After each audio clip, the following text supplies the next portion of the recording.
ఏది అయినా ట్రై చెయ్యి ఆచి చికెన్ మసాలా. పోక్సో కేసులో నిందితుడైన బండి భగీరథ్ను హైదరాబాద్ లోని చంచల్గూడ జైలుకు తరలించారు పోలీసులు. ప్రస్తుతం ఆయన రిమాండ్ ఖైదీగా ఉన్నారు. బండి భగీరథ్ను రాత్రి పోలీసులు పోక్సో కేసులో అరెస్టు చేశారు. వైద్య పరీక్షల అనంతరం ఆయన్ను మేడ్చల్లోని న్యాయమూర్తి ఎదుట హాజరుపరచగా 14 రోజుల రిమాండ్ విధించారు. దీంతో భగీరథ్ను పోలీసులు రాత్రి 12 గంటల సమయంలో చర్లపల్లి జైలుకు తరలించారు. అంతకుముందు బండి భగీరథ్ కేసులో నాటకీయ పరిణామాలు చోటు చేసుకున్నాయి. భగీరథ్పై పోలీసులు లుకౌట్ నోటీసులు జారీ చేశారు. అతన్ని పట్టుకోవడానికి 5 ప్రత్యేక బృందాలను ఏర్పాటు చేశారు. హైదరాబాద్లోని కేంద్ర హోంశాఖ సహాయ మంత్రి బండి సంజయ్ నివాసానికి సైతం వెళ్లి నిందితుడి కోసం గాలించారు.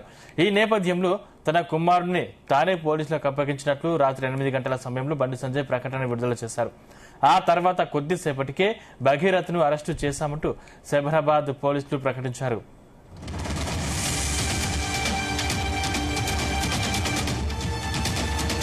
జామ్సన్ సంబంధించిన మరిన్ని డీటెయిల్స్ మా క్రైమ్ బ్యూరో చీఫ్ రవితేజ అందిస్తారు. రవితేజ, బండి సాయి భగీరథ్ ని 8 గంటల ప్రాంతంలో పేట్ బషీరాబాద్ పోలీసులు నేరుగా అతన్ని అరెస్ట్ చేస్తున్నామంటూ ప్రకటించి ఒక ప్రెస్ నోట్ కూడా రిలీజ్ చేయడం జరిగింది. కొద్దిసేపు బండి భగీరథ్ ని విచారించినటువంటి పోలీసులు అక్కడి నుంచి నేరుగా మేడ్చల్ పిహెచ్సి దగ్గర వైద్య పరీక్షలు చేసి వైద్య పరీక్షల అనంతరం జడ్జి ఇంటి ముందు బండి భగీరథ్ ని ప్రవేశపెట్టడము, అతను చేసినటువంటి నేరానికి సంబంధించి వివరాలన్నీ కూడా పోలీసులు జడ్జి ముందు ప్రవేశపెట్టడంతో అవన్నీ పరిశీలించి ఇమీడియట్ గా 14 రోజులు జ్యుడిషియల్ రిమాండ్ విధించినటువంటి వెంటనే అతన్ని తీసుకెళ్లి పేట్ బషీరాబాద్ పోలీసులు తెల్లపల్లి జైల్లో అతన్ని హ్యాండ్ ఓవర్ చేయడం జరిగింది. పోలీసులు నిన్న ఈ నోట్లో 64 class 2 class M 74-75 BNS section 5 class 1 red with 6 of POCSO act 2012 ప్రకారంగా బండి భగీరథ్ ని అరెస్ట్ చేశామంటూ ఒక నోట్ కూడా రిలీజ్ చేయడం జరిగింది.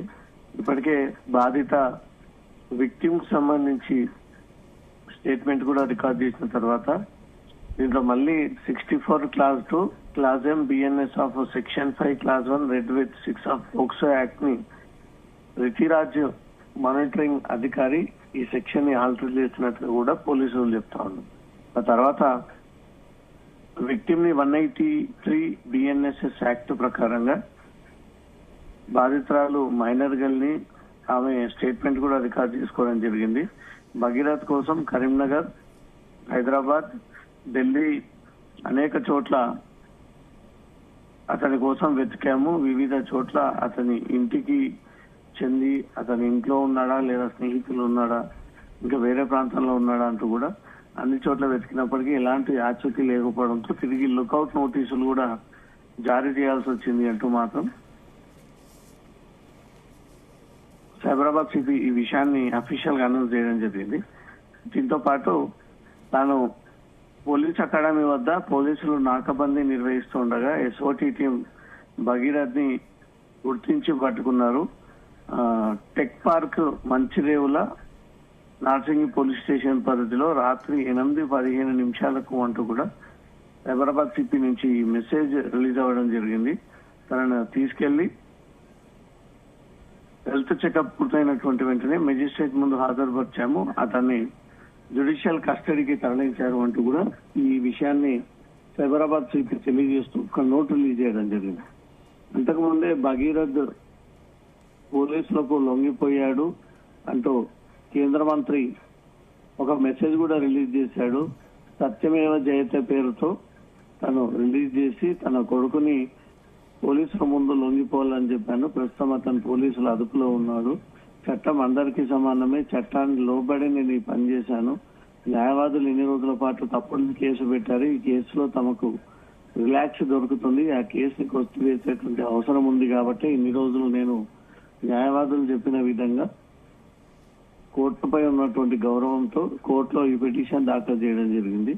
కానీ ఒక పౌరుడిగా తన హక్కుల గురించి తనకు తెలుసు కాబట్టి ఎలాగైనా తన కొడుకు బయటకు వస్తాడనే ఉద్దేశంతో అతన్ని తీసుకెళ్లి పోలీసులకు హ్యాండ్ ఓవర్ చేశాను అంటూ మాత్రం బండి సంజయ్ ఈ మెసేజ్ తనే స్వయంగా మీడియాకు రిలీజ్ చేయడం జరిగింది.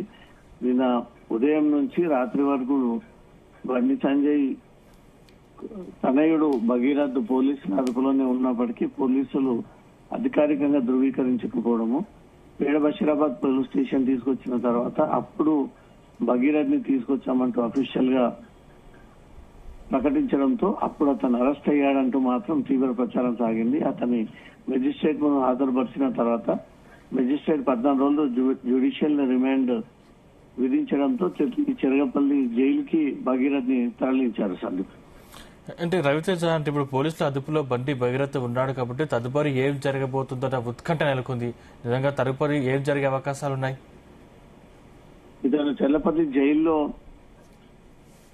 ప్రస్తుతం భగీరథ్ ఉన్నాడు కాబట్టి అతనికి సోమవారం నాడు, అంటే ఈరోజు ఆదివారం కోర్టు అవైలబుల్ లో ఉండదు. రేపు సోమవారం నాడు భగీరథ్ బెయిల్ ప్రొసీడింగ్స్ కి సిద్ధమయ్యేటువంటి ఛాన్స్ ఉంది.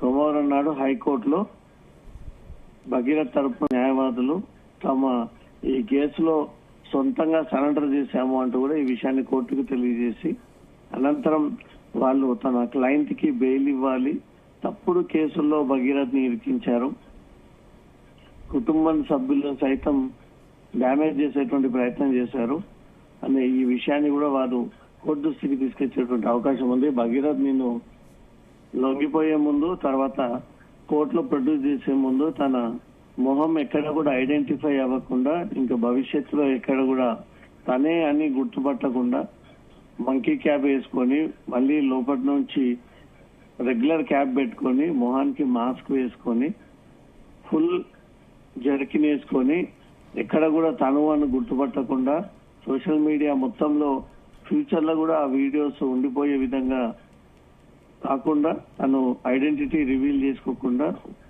న్యాయవాదులు ఇచ్చినటువంటి సలహాల మేరకు తను చాలా జాగ్రత్తగా ముఖం కనిపించకుండా అవన్నీ కూడా కవర్ చేసుకుని వచ్చి పోలీసుల ముందు లొంగిపోయి అనంతరం మెజిస్ట్రేట్ ముందు అతన్ని హాజరుపరచడం జరిగింది.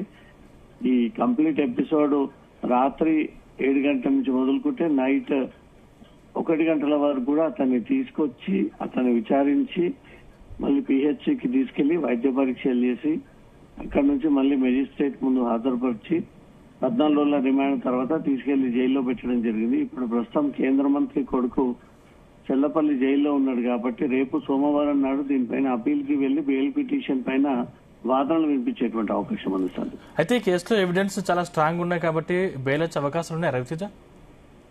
పోక్సో చట్టంలో మన హైకోర్టులో జరిగినటువంటి వాదనల ప్రకారంగా బెయిల్ ఇవ్వడానికి వీలేదు అంటూ మాత్రం పబ్లిక్ ప్రాసిక్యూటర్ వాదించారు.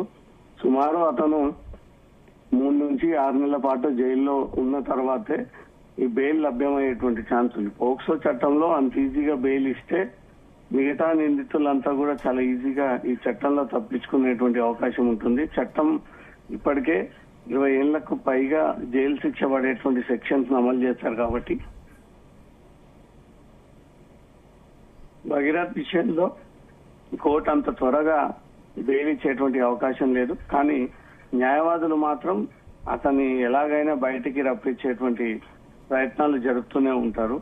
కోర్టులో బెయిల్ పిటిషన్ దాఖలు చేసి కొన్ని లీగల్ కాన్సిక్వెన్సెస్ అన్ని కూడా తీసుకొచ్చి కోర్టు ముందు ప్రవేశపెట్టి అతనికి బెయిల్ ఇవ్వండి అంటూ కూడా మెజిస్ట్రేట్ కోరేటువంటి ఛాన్స్ ఉంది. కానీ మెజిస్ట్రేట్ అక్కడ ప్రొడ్యూస్ చేసినటువంటి ఎవిడెన్స్ ని పరిశీలించిన తర్వాత ఇవ్వాలా ఇవ్వద్దా అనే దానిపై కూడా ఒక నిర్ణయం తీసుకునేటువంటి అవకాశం ఉంది.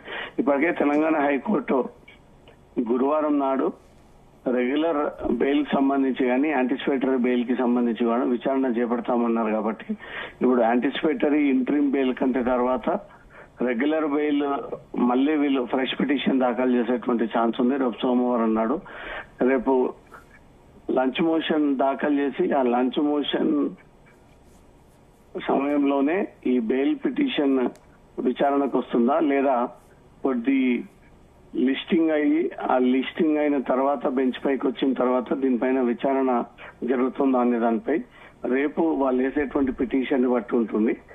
భగీరథ్ కి మాత్రం త్వరగా బెయిల్కి వచ్చేటువంటి అవకాశం లేదు సందీప్.